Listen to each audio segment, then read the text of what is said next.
Hope all your phones are off. But it doesn't matter, I know who's ringing you anyway. That's the go at News Corp these days. Everyone thinks we're phone hackers. Sydney's like an angry town, right? Everyone's angry. They wake up angry in the morning. The Daily Telly's angry, and the Daily Telly's just knocked someone out on page 1. And that's got Alan Jones fired up, if he wasn't fired up enough about the carbon tax anyway. So he's angry. And Jason Morrison on 2UE's angry. And everyone on the M5 is angry. And everyone who's paid the toll on the M2's got the shits. And then Ray Hadley starts up at 9:05 and he's frothing at the mouth. And that goes all day and everyone's fighting, and then Hadley's ringing you in the ad break saying, did you hear me get stuck into such and such? And the whole thing's just a circus, right? And then the TV news comes in over the top at night. Everyone collapses after, I was going to say after watching Renovators, but no one did, after watching sort of MasterChef or something.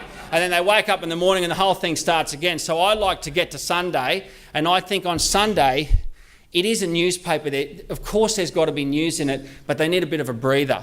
So I like to make sure that the paper doesn't have the front 15 or 21 pages as being a complete smash-up where everything's bad and this is no good and that's shocking and that's terrible. Of course there's going to be those sorts of stories in there. The page lead was fantastic. We actually did find this bloke because he contacted us after we ran his photo in the paper. And then he did actually, I didn't believe he'd, because he contacted us via Twitter again.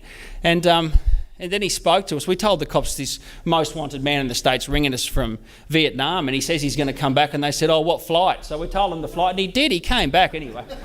I can't believe it. What a numbskull.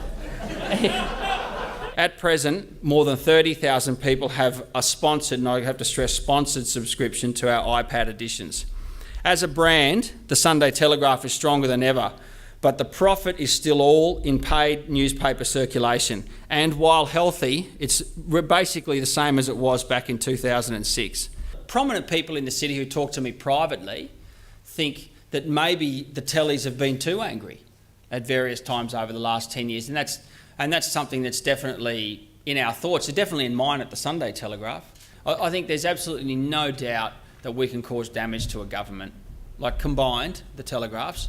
It's a bit harder for the Sunday tellies. See, one of the Sunday tellies' problems is I've got to wait 7 days to back myself up. The Daily can barrel in every day and can do a bit of a deal with Ray Hadley or something, get him to back them up or whatever.